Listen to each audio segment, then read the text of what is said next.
Last క్లాస్లో వర్తక వ్యాపారం కోసం వచ్చిన ఐరోపా వాళ్ళు బ్రిటిష్ వాళ్ళ గురించి చర్చించుకున్నాం.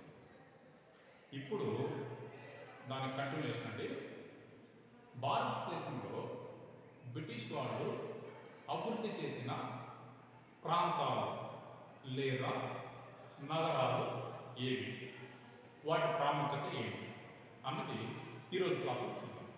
ముందుగానే ఒకసారి భారతదేశంలో ఎక్కడెక్కడ ఒక ప్రధాన స్థానాలు ఉన్నది మ్యాప్ పాయింట్ చూస్తే, సో ఇది ఒకటండి బొంబాయి, ఇక్కడికి వస్తుంటే మద్రాసు, ఇక్కడికి వస్తుంటే కలకత్తా. ఈ మూడు ప్రాంతాలని బ్రిటిష్ వాళ్ళు ప్రధాన వర్తక స్థావరాలుగా ఏర్పాటు చేసుకున్నారు. అట్లనే ఈ మూడు ప్రాంతాలు భారతదేశంలో బాగా అభివృద్ధి చెందిన ప్రాంతం. ఇవి వాళ్ళకి ఎలా వచ్చాయి, ఇక్కడ నిర్మించిన కోటలే,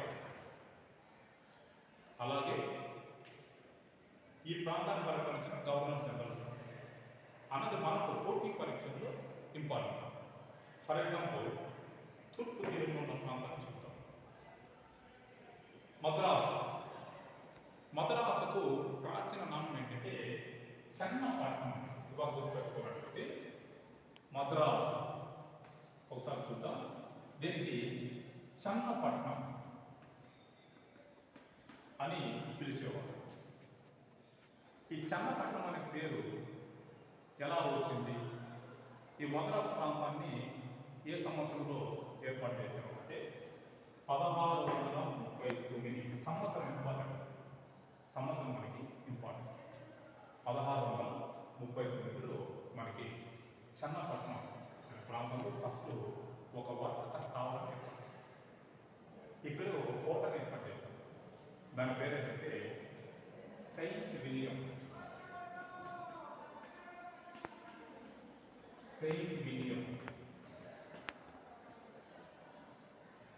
ఒక కోటను ఏర్పాటు చేస్తారు మద్రాసు. మరి బ్రిటిష్ వాళ్ళకి ఇది ఎలా వచ్చిందంటే మూడవ వెంకటపతి రాయలు, ఇది బాగా గుర్తుపెట్టుకోండి, ఇంపార్టెంట్. మూడవ వెంకటపతి రాయలు ఆస్థానంలో ఉన్న దానర్ల సోదరులు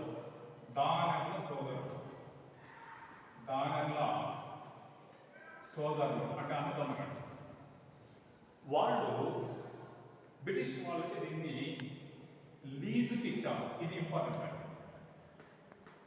లీజుకి ఇచ్చారు. అందుకు గాను బ్రిటిష్ ప్రభుత్వం దానర్ల సోదరుల యొక్క తండ్రి పేరు చెన్నప్ప, ఆ చెన్నప్ప పేరు మీద మనకు చెన్నపట్నం అనే ఒక పట్టణం ఏర్పాటు చేయడం జరిగింది. ప్రస్తుతం దాన్ని ఏమని పిలుస్తున్నట్టే మద్రాసు. సో మద్రాసు అని అంటున్నారు. ఈ విధంగా మనకి మద్రాసు నగరాన్ని అభివృద్ధి చేయడం జరిగింది. ఒకటి. రెండవది బొంబాయి చూసారు. ఈ బొంబాయి ఒకసారి చూద్దామండి. రెండవ అంశం బొంబాయి. ఈ బొంబాయి నగరం బ్రిటిష్ వాడికి ఎలా ఉంటుందంటే పోర్చుగీసు వాడు ఆధీనంలో